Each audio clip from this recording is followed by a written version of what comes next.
Hello, good evening, and welcome to Prog Chattery 777. We are talking about the Mars Volta, and we've made it to a very interesting and controversial release. This is Octahedron, and it came out in 2009. So, of course, the Mars Volta is comprised of Cedric Bixler-Zavala, who is the vocalist, lyric writer, and wrote the vocal melodies. Omar Rodriguez-Lopez, who plays guitar, does the musical arrangements, and directed the band. The band on this album is very similar to the same lineup on the previous album, the Bedlam and Goliath. So of course we have Owen Alderette on bass, long-standing bass player. Thomas Pridgeon is on drums for his second and final Mars Volta album. We've got Marcel Rodriguez-Lopez as percussionist, and John Frusciante on guitar, long-term contributor to the Mars Volta. And although he's credited, I don't think Ike Owens is actually on this album, who is their long-standing keyboard player. All the sources that I've looked up indicate that he does not play on this album. There's lots of keyboards on it, there's lots of synths and piano on it, but I don't believe it's Ike playing that, controversially. Also absent is the sax playing, which was very prevalent on Bedlam and Goliath and Amputecture. So the instrumentation has been stripped back quite a bit, and the songs on this album are very, very much stripped back. This album, in fact, marks the most drastic change in their entire career, I think. The biggest change comes when you get to Octahedron. Obviously, up to this point, the Mars Volta had built their reputation on that sort of almost overwhelmingly intense, frantic, punk-influenced sound. Blended with all kinds of other things to create, the great proggy masterpieces that they did.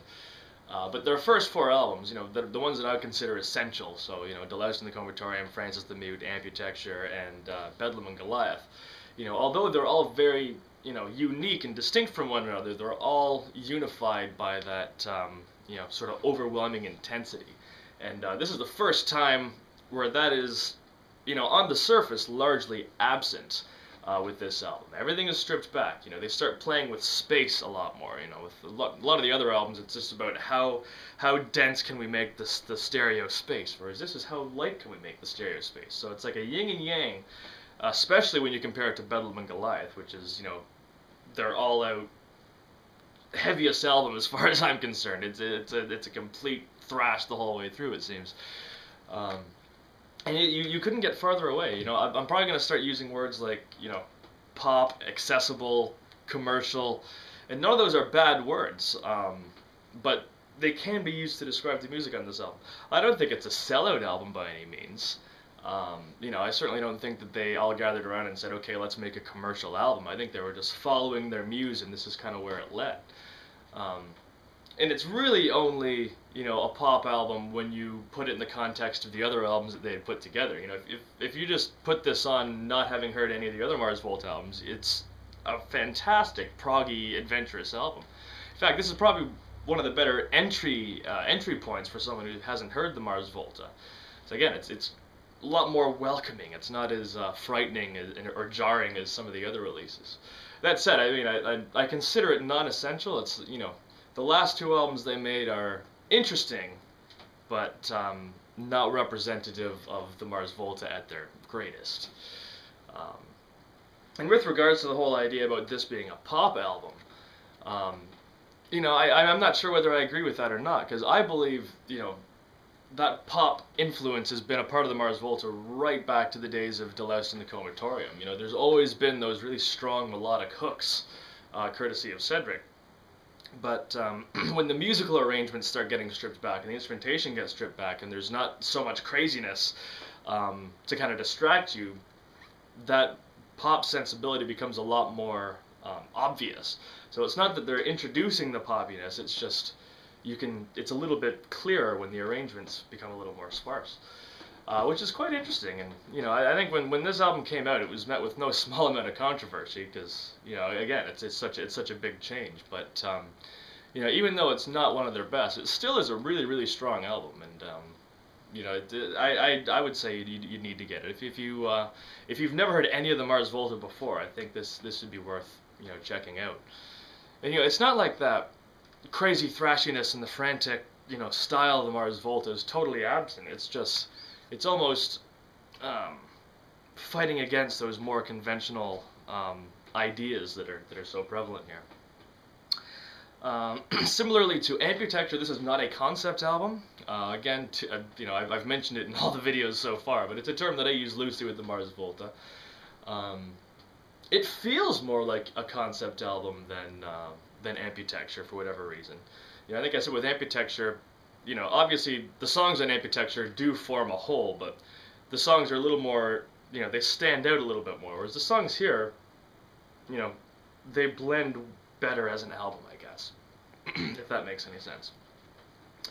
But yeah, speaking of the songs, I'll make an attempt to start talking about the songs. So it opens with Since We've Been Wrong. Far and away the most mellow track the band has ever opened with, but it's really good that they opened with a mellow track because it really sets the tone up for the album very, very nicely. And you compare it to the opening of the previous album, Bedlam and Goliath, Aberrincula. That album opens with 15 minutes of absolutely overwhelming and insane, in-your-face punk rock. Whereas this album, it's like the first 40 seconds are just one smooth little synth line, and it gently crescendos, and finally we reach those opening arpeggiated acoustic guitar lines, and it's a very, very strong ballad. The chorus is fantastic, very well articulated as Cedric always is with that melody, and really, really strong, and it gently rises towards the end. Finally, when we get to the last chorus and verse, Thomas Pridgeon comes in, and he exercises very, very good restraint on this album, especially like I say, compared to the last one. But yeah, I've always seen it as a beautiful opener, and like I said, sets the tone for the album really, really nicely. We get back to that nice little synth drone, and that leads us into the next song, Teflon. And this a little bit more typical of the Mars Volta sound. This is the one song where you can feel that frantic classic Volta sound underneath something that's at its core much simpler. It's still trying to bust through, but they still exercise that restraint. And I remember when I saw them live on the tour for this album, I remember that was definitely a concert highlight, was Teflon. Really, really strong chorus. I love that Let the Wheels Burn. That Let the Wheels Burn section is really, really strong. With the body inside. Typical creepy Cedric lyrics. Disturbing and all the rest of it. But yeah, quite good. Very moody, very moody. Could be used to describe the whole album, really. But yeah, track 2, Teflon, is a fantastic one. Make our way to track 3, Halo of Nembutals. This might be the weaker track on the album for me. Probably the weakest track for me personally. It's got a nice, mellow kind of electronic drums type intro. And it works its way into that chorus, and it kind of feels like a continuation of Since We've Been Wrong. It's not repeating Since We've Been Wrong, but kind of takes you back to where that left off, and it's okay. It's the Mars Volta do a power ballad, I guess. But yeah, not my favorite. Moving on to track 4, we get With Twilight as My Guide. And I don't think they had ever done anything this mellow and sustained that simplicity as long as they do with this. Really, really great track. Very, very mellow, very haunting. It's all based on the simple acoustic chord progression, gently arpeggiated. It's amazing how long the song is, actually. It's almost just about 8 minutes long. It's the second longest song on the album, but when you listen to it, it feels like it's just, a 4 or 5 minute ballad, really. But it just goes to show you the quality of the track. Yeah, it's quite something. What's the lyrics here? That chorus is really, it's got a great chorus to it. Just got to read the lyrics, and then the melody pops back into my head. Yeah, the devil makes me dream like no other mortal dreams. That's the line. Really strong melody. Again, you can, you can hear that pop influence is still there over top of the, yeah, the melody is there over top of this, you know, slightly disconcerting acoustic guitar part. But yeah, definitely, you know, not the best on the album, but it is a highlight of the first half. And as it works its way towards the end, kind of in typical Volta style, we get the synth lines and gradual, you know, gradually gets more and more demented, and then, but still mellow, and then boom, track 5 hits you like a train. We get Cotopaxi, and that first, such a classic Mars Volta trademark. And I mean, that's the most immediate, that's the one moment on the album where you really feel, okay, yeah, this is definitely still the Mars Volta. It still has that ability to shock and surprise the listener. And it's a really, really good song. This is the first song that I heard. I think it was the first single on the album. And, you know, even though it has that classic Mars Volta frenzy and madness, it is definitely a lot more accessible than some of the other stuff. I mean, if you compare it to Wax Simulacra from the previous album, definitely a little more accessible. You get that chorus. I'm not sure what the lyric is there, but you can hear that listener friendliness sneaking in there. It's also got a great bridge. I love the kind of syncopated polyrhythmic bridge there. The great bit of drumming courtesy of Thomas Pridgeon, and very fast. It just it punches you in the face and then it disappears just as fast as it came. But definitely one of the better songs on the album. Winds its way into track 6, which is Desperate Graves. Now this is definitely my favorite on the album. This is an absolutely classic Mars Volta track. Definitely not as mellow as the other stuff. It goes to show how, because a lot of the other songs are so mellow, a classic Volta track like Desperate Graves, it almost, because it's surrounded by mellower stuff, it almost makes it feel mellower compared to some of their earlier stuff. But it's right up there at the same high quality level as any of the early stuff, if you ask me. Again, great chorus. You know, give me the altar. That's a great hook. Really, really great track. And the whole end of the album, it ends on a very, very high note, actually. The last 4 tracks are all definitely highlights. We get to track 7, which is Copernicus. And again, nothing like they had ever done before. I mean, this is wonderful, sustained, atmospheric mellowness. You know, this is where you really see them playing with space and you know, emptiness in the stereo. And it's a very powerful effect. I mean, I love that little you know, guitar lick that introduces each segment of the verses. Doom doom doom doom.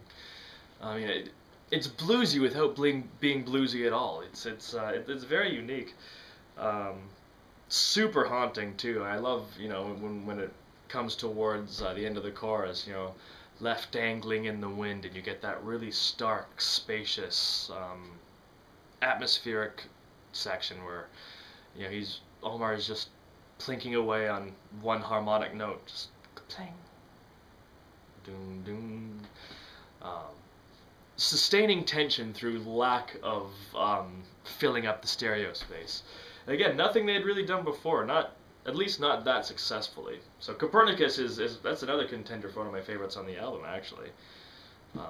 Great stuff. Anyway, after the lovely sustained mellowness of that, we make our way to Luciforms. Luciforms. Their titles are so difficult to pronounce. And this is a little more back into the traditional kind of Mars Volta style. It's got a great, it's a great way to close the album, actually. It's got that, you know, it's a great closing song. It has the anthemic vibe. There's a lot of riffs in there that have the real retro vibe too. You know, it sounds like a classic '70s way to you know, finish off an album, which is great.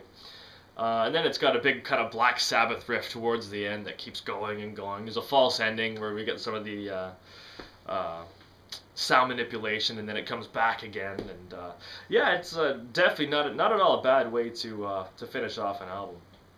And I mean, even though, like I said, it's not the best. As a whole, this album is not the best representation of the Mars Volta at their best, but, you know, it's a really well-rounded, you know, nicely packaged little album. It's very short, too. It's got to be at least 15-20 minutes shorter than any of the other Volta albums. It's the only one that's under an hour. This is it's only about 50 minutes. So the classic album length, which is kind of refreshing, really. But yeah, I think it's great. It shows the band progressing. You know, and the one thing that's very notable I noticed on this when I just listened to it is a lack of that Latin fusion thing. It's still kind of present there, but it's starting to fade away a little bit, you know, in favor of the ballads and you know, the new styles that they were experimenting with. So certainly an album of departure, but also an album that looks forward. Some would argue it's a transitional album. I could see that. I could see that argument for sure. But yeah, it's definitely a curiosity. I remember being surprised when it came out. Just because, like I said, it's like the antithesis to everything that they had done before. But it shouldn't be regarded as a bad album by any means. You know, it is the band moving forward, and while it's not essential, it's essential for me, I guess. But I need to have everything. If I like a band, I must have the whole story. But yeah, I'm going to cut myself off before I continue to ramble on too long. You've been hearing me ramble about the Mars Volta's Octahedron, a very interesting and controversial release. Thank you very much for tuning in to my rather incoherent ramblings.